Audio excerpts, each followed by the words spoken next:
Carry out overhauling of crankshaft by referring the service manual for clearance and other parameters.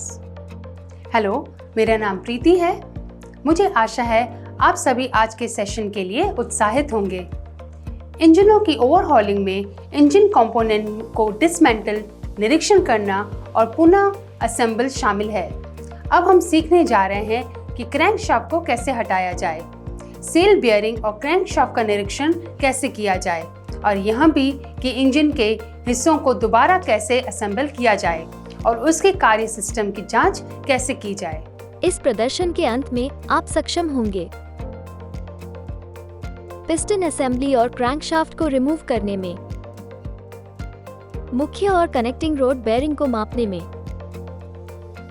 Crankshaft को फिर से assemble करने में, piston assembly को फिर से असेंबल करने में, आवश्यक टूल्स एवं instruments, complete hand tool kit, torque wrench, outside और inside micrometer, dial indicator, piston ring expander और कंप्रेसर, प्राई बार, आवश्यक उपकरण एवं पुर्जे,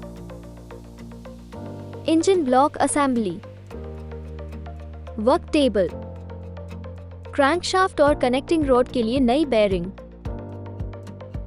आवश्यक सामग्री, लुब्रिकेटिंग ऑयल, अपशिष्ट कपड़ा। इस अभ्यास को करने के लिए हमें क्रैंकशाफ्ट के साथ 4 सिलेंडर इंजन ब्लॉक की आवश्यकता होती है। क्रैंकशाफ्ट के साथ सिलेंडर ब्लॉक को वर्क टेबल पर रखें। सुनिश्चित करें कि क्रैंकशाफ्ट का फेस टॉप की ओर हो। सुनिश्चित करें कि सभी मुख्य बेयरिंग्स कैप्स क्रमांकित हैं। यदि नहीं, तो क्रैंकशाफ्ट मुख्य बेयरिंग्स कैप को चिन्हित करें ताकि उन्हें उसी स्थिति और दिशा में पुनः इंस्टॉल किया जा सके। फिर निर्माता द्वारा दिए गए क्रम के अनुसार मुख्य बेयरिंग्स कैप बोल्ट को ढीला करें। संदर्भ 1। असेंबली से मुख्य बेयरिंग कैप को उठाने का प्रयास करें। वाइब्रेशन डैम्पर साइड से बेयरिंग कैप हटा दें। कैप्स को एक ट्रे में क्रमानुसार रखें। कभी-कभी इसे हाथ से हटाना बहुत मुश्किल होता है। ऐसी स्थिति में बोल्ट को आधा अंदर डालें। इन दोनों बोल्ट को अपने हाथ से पकड़ें और बोल्ट को हिलाकर कैप को ऊपर उठाएं। इंजन ब्लॉक से क्रैंकशाफ्ट को हटा दें। इसके बाद बेयरिंग कैप से निचले बेयरिंग शेल को हटा दें। ऊपरी थ्रस्ट बियरिंग हटा दें। क्रैंकेस से ऊपरी बेयरिंग शेल हटा दें। ऑयल गैलरी को अच्छी तरह साफ करें। एक उचित नए बेयरिंग शेल का चयन करें। नए बेयरिंग शेल पर ऑयल लगाएं और क्रैंकेस और क्रैंकशाफ्ट बियरिंग कैप में डालें।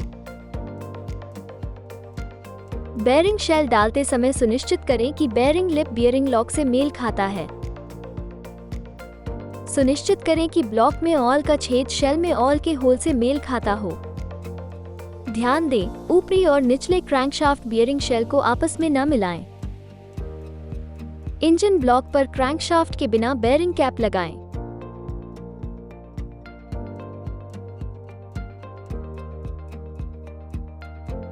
बोल्ट डालें और हाथ से कस लें।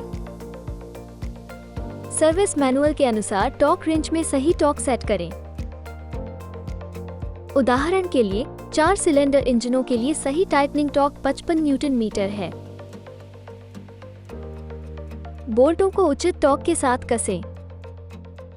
डायल गेज 00 और एक्सटेंशन का उपयोग करके क्रैंकशाफ्ट बियरिंग व्यास को 3 बिंदुओं A, B और C पर मापें और यदि B और C का औसत मान A के मान से कम है तो B और C का औसत मान माध्य मान है और यदि यह A के मान से अधिक है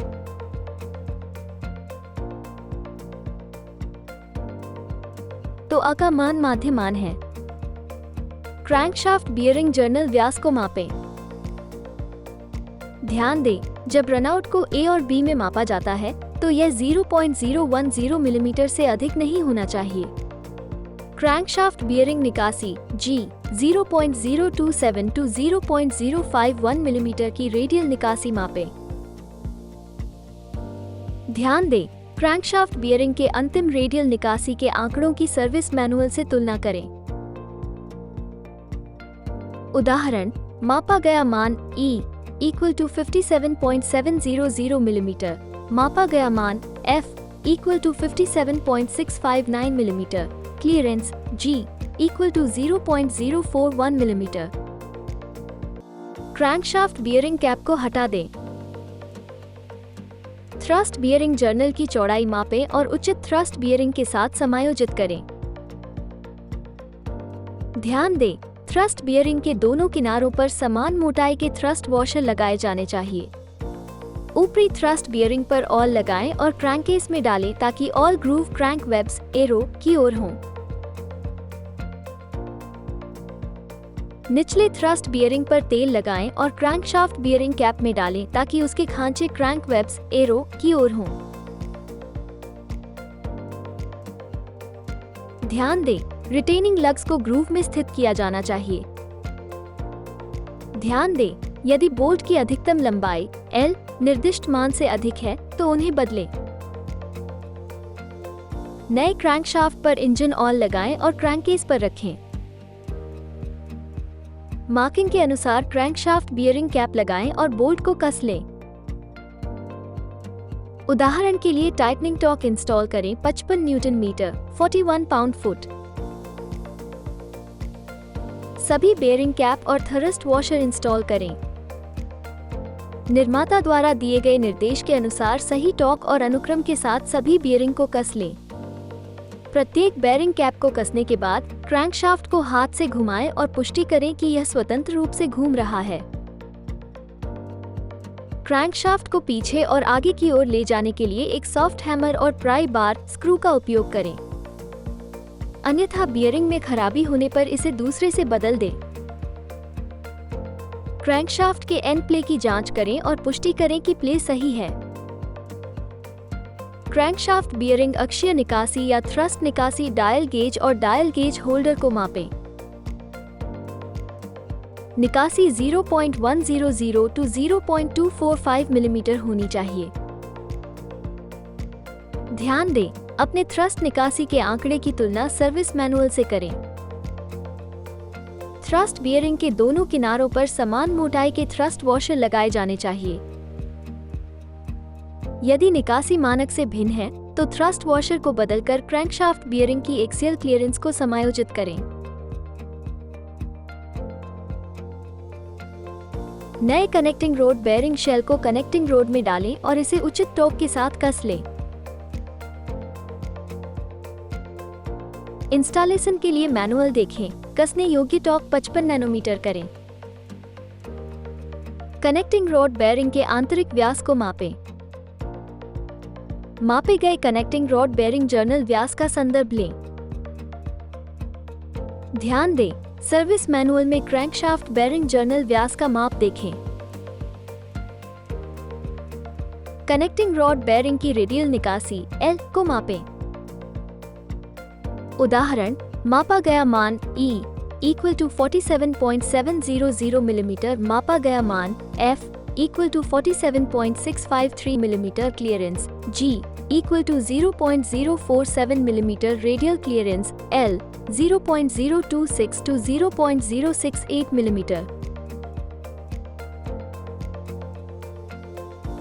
ध्यान दें, कनेक्टिंग रॉड बेयरिंग की रेडियल क्लियरेंस की तुलना सर्विस मैनुअल से करें। सूचना, यदि क्लियरेंस स्टैंडर्ड से भिन्न है तो कनेक्टिंग रॉड बेयरिंग शेल्स को प्रतिस्थापित करके कनेक्टिंग रॉड बेयरिंग की रेडियल क्लियरेंस को समायोजित करें।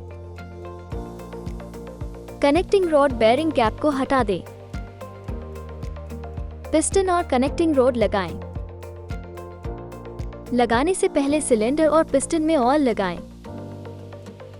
पिस्टन को ठीक करने के लिए पिस्टन रिंग कंप्रेसर का उपयोग करें। कनेक्टिंग रॉड बेयरिंग कैप को सही क्रम में डालें और कस लें। प्रत्येक पिस्टन और कनेक्टिंग रॉड कैप को लगाने के बाद सुनिश्चित करें कि क्रैंकशाफ्ट स्वतंत्र रूप से घूम रहा है। अब हम इस अभ्यास के अंत तक पहुंच चुके हैं। आइए हमने जो सीखा है उसको दोबारा दोहराएं।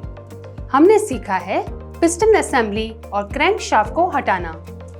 मुख्य और कनेक्टिंग रॉड बेयरिंग को मापना, क्रैंकशाफ्ट को फिर से जोड़ना, पिस्टन असेंबली को फिर से जोड़ना।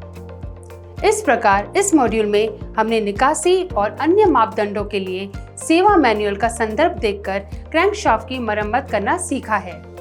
आशा है आपको इस पर समझ हो गई होगी। इस अभ्यास को अपने अनुदेशक की सहायता से करें। धन्यवाद।